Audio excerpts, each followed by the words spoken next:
Pour la première fois de son histoire, l'Université du Québec à Chicoutimi doit expulser 106 étudiants qui n'ont pas payé leurs frais de scolarité pour la session d'automne.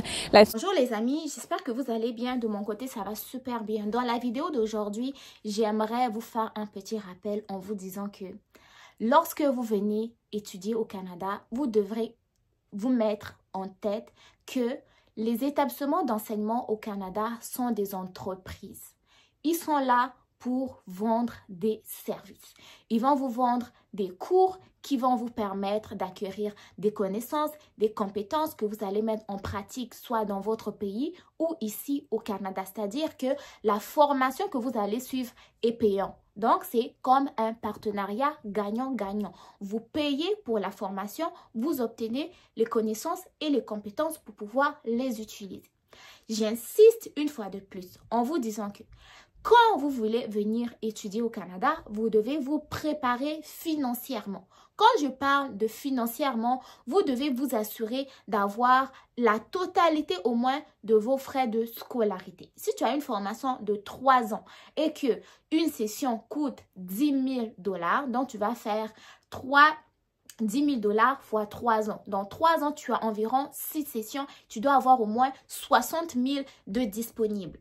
Si tu sais que tes parents ont uniquement pour le moment les frais de scolarité d'une année, sache déjà ça va être quoi la suite pour pouvoir payer le reste de tes frais de scolarité. Je tiens encore à te rappeler que ne sois pas pressé lorsque tu veux venir suivre une formation au Canada. Prends le temps d'explorer les différentes universités, les différents cégep, les différents centres de formation professionnelle. Regarde un peu au niveau de l'abordabilité des prix, ok? Parce qu'il y a plusieurs universités, il y a plusieurs cégep qui vont offrir les mêmes types de formations, mais des fois, les coûts de scolarité ne sont pas les mêmes. Donc, prenez le temps de vous renseigner sur les frais de scolarité. Quand je parle de frais de scolarité, je ne vais pas oublier aussi de vous ajouter les frais de substance parce qu'il y a certains qui vont uniquement préparer les frais de scolarité, mais ils vont oublier que dans ça, là, ils doivent manger, ils doivent s'habiller, ils doivent payer le transport, ils doivent aussi se distraire. Pourquoi est-ce que je tiens à insister sur ces points? C'est parce que au Canada, là, il n'y a pas de pitié. Au Canada, là, il n'y a pas de négociation. Au Canada, là, c'est pas comme au pays. Tu sais que quand tu fréquentes un établissement d'enseignement privé au pays, des fois, ton père ou ta mère n'a pas les frais de scolarité pour payer le mois d'octobre. Il va venir s'excuser au directeur. Avec le directeur, ils vont trouver une entente. Et des fois même, tu peux avoir 2 à 3 mois, tu n'as pas payé, mais on ne va pas te virer parce que ton parent est venu s'excuser. Au Canada, là, ça ne marche pas comme ça. Au Canada, ça ne marche pas comme ça. Tu as l'argent ou tu n'as pas l'argent. Tu as l'argent ou tu n'as pas l'argent. Ici, on ne s'amuse pas, c'est du business, c'est du partenariat gagnant-gagnant. Tu ne vas pas suivre la formation gratuitement et l'université ne va pas t'excuser uniquement sous tes paroles. Oh, mais mon parent va payer tant. Oh, mais je voulais payer, mais j'ai pas de moyens. Ici, il n'y a pas de pitié. Hein. En ce qui concerne l'argent, là, il n'y a pas de pitié. Moi-même, j'avais oublié en 2022, là. 2022-2023, je me rappelle plus de l'année. J'étais à l'université. J'avais oublié de payer. Il me restait environ un petit 50 $ ou 40 $. Je ne sais plus de quoi exactement. Mais l'université m'a envoyé un courriel en me disant là, je dois payer ces 50 ou 60 $. Sinon, ils allaient m'envoyer au dossier de crédit recouvrement. Recouvrement. Quand on dit recouvrement, là, c'est parce qu'on t'a envoyé des avis pour payer. Là, tu n'as pas payé. Et sachez que quand on vous envoie un dossier de recouvrement, même si tu dois 10 $, là, ces 10 $ là ne t'appartiennent pas. Tu dois les payer. Si jamais tu vois une facture, oh, vous avez oublié de payer 5 $, tu te dis, ah, c'est juste un petit 5 $ là. Sachez que les 5 $ là, tu vas les payer. Les 5 $ là, tu vas les payer. Ne pense pas que l'entreprise que tu dois 5 $, même 2 $ là, va oublier. Non!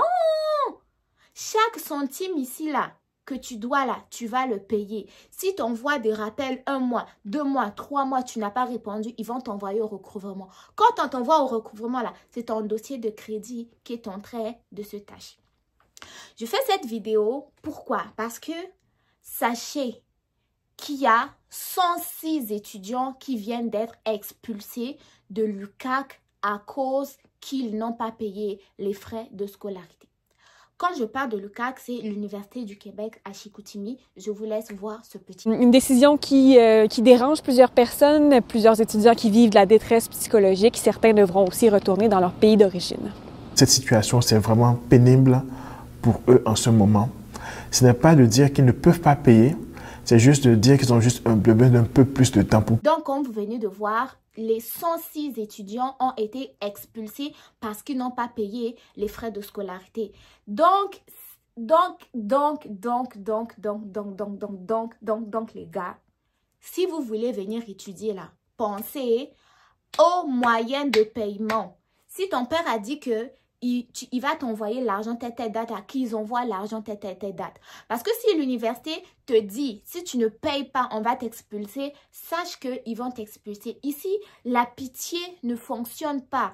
Ici, les raisons, les justificatifs, les arguments là ne fonctionnent pas. Pourquoi? Parce qu'ils savent déjà que quand nous venons, des fois, on n'a pas l'argent, mais on est venu. Donc, eux, ils ne veulent pas prendre le risque de garder des étudiants qui n'ont pas de frais de scolarité. Ils vont suivre les formations, alors que les formations qui sont en train de suivre là, ces professeurs-là, ben, c'est des professeurs qui doivent être payés. Puis la formation, il y a des coûts qui sont reliés, coûts de matériel, coûts de ceci, de cela.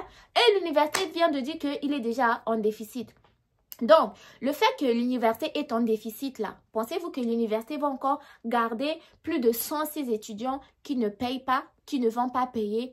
Point d'interrogation. La réponse, vous l'avez vu, les étudiants ont été expulsés de l'université. Donc, il y a certains d'entre eux qui vont devoir rentrer chez eux.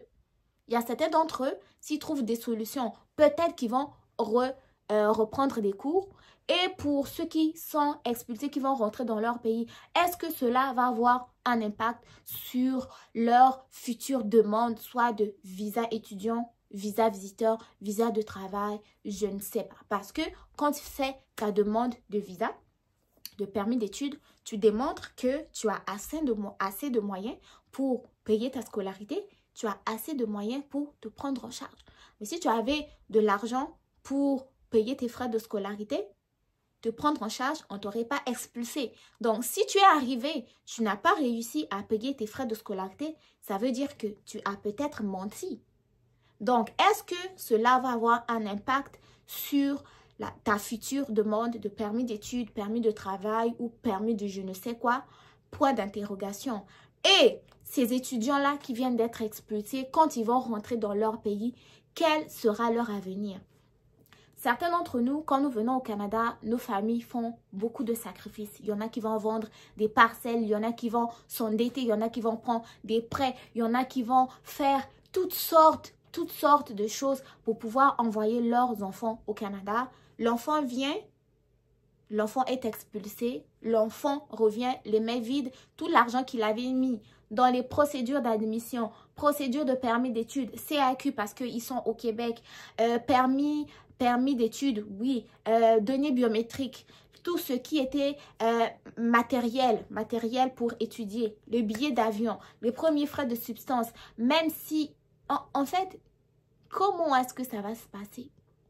Comment est-ce que ça va se passer? Point d'interrogation. Donc, les amis, je voulais attirer votre attention dans cette vidéo en vous disant que au Canada, ici, là, il n'y a rien de gratuit. Tout est une question de business. Déjà, si tu viens dans un établissement d'enseignement au Canada, en étant étranger, tu sais déjà que les frais de scolarité coûtent tant. Il faut te préparer, te mettre au moins une petite marge. Ils ne vont pas diminuer les frais de scolarité des étudiants étrangers. On ne paiera jamais les mêmes frais de scolarité que les étudiants canadiens, à moins d'avoir une bourse entièrement financée, chose qui est un peu rare en ce moment où ici. Donc, je vous laisse vraiment réfléchir à ça. Vous qui êtes encore en chemin, préparez-vous financièrement. préparez-vous financièrement parce que les études au Canada ici, là, c'est du business, c'est des entreprises. C'est pas pour rien que dans les régions, les cégeps, les universités crient au gouvernement en leur disant que si nous n'avons plus des étudiants étrangers, il y a des programmes d'études qui ne vont plus exister. Si nous n'avons plus des étudiants étrangers, les programmes d'études vont tomber. Et vous connaissez combien de millions que les étudiants étrangers rapportent au Canada? Combien de millions que les étudiants étrangers rapportent au Québec? Est-ce que vous connaissez combien? Si nous prenons uniquement une session en soins infirmiers, j'ai donné cet exemple-là parce que je trouve que ça coûte extrêmement cher. Une session en soins infirmiers pour un étudiant étranger qui va coûter 10 000 $ la session, alors qu'un étudiant québécois va payer environ 300, si c'est trop même, c'est 400 $ là. Imaginez un étudiant qui est dans la première session, un étudiant étranger qui paye 10 000 $ et vous êtes 10 étudiants étrangers en soins infirmiers dans un seul cégep. Combien de dollars est-ce que vous rapportez à cet établissement d'enseignement-là? Maintenant, calculez vous-même le boom d'étudiants étrangers qu'il y a en ce moment au Québec. Regardez dans quel programme ils sont. Ils sont combien dans tel programme? C'est quoi la moyenne des frais de scolarité? Et faites le calcul. Les étudiants étrangers là contribuent beaucoup à l'économie du Canada, à l'économie du Québec. Donc, sachez que c'est du business. Et en Occident, ici, là, il n'y a rien de gratuit. Quand tu viens étudier, sache que tu viens payer tes connaissances, tu viens acheter des compétences et des aptitudes que tu vas pouvoir remonnayer dans le sens où tu vas trouver un emploi, les mettre en pratique et toi, tu vas être payé comme salarié ou même si tu veux créer ton entreprise, tu vas pouvoir faire des bénéfices avec les connaissances que tu as apprises. Donc, pour terminer, mettez dans votre tête que le Canada, c'est un pays où c'est le business, ok? Donc, les établissements d'enseignement ici sont des entreprises. Tu payes pour ce que tu apprends. Donc, si tu n'as pas l'argent là, tu ne vas pas apprendre. Donc, pour ceux qui ont été expulsés, ce que je peux vous dire, courage à vos familles qui vont vous attendre au pays. Si plus tard on apprend qu'il y a des solutions, moi je viendrai vous les partager sur les réseaux sociaux. Petit appel à ceux qui sont encore au pays aussi, préparez-vous convenablement financièrement pour éviter ce qui vient d'arriver à nos frères et à nos soeurs. Parce que si tu ne payes pas là, tu vas être expulsé. Ici, là, il n'y a pas des petits arrangements à l'amiable. Il peut y avoir des exceptions, mais des exceptions qui ne vont pas durer dans le temps, quoi. Donc, c'est un peu ça, hein. Et en même temps aussi, vous savez qu'il y avait eu des manifestations il y a quelques mois, toujours pour essayer de venir en aide à ces étudiants, mais malheureusement, il n'y a pas eu de solution et les étudiants ont été expulsés pour la première fois. Ça veut dire que la situation était quand même assez critique. Donc, je vous laisse là-dessus. Dites-moi ce que vous en pensez dans les commentaires, quoi. Donc, voilà.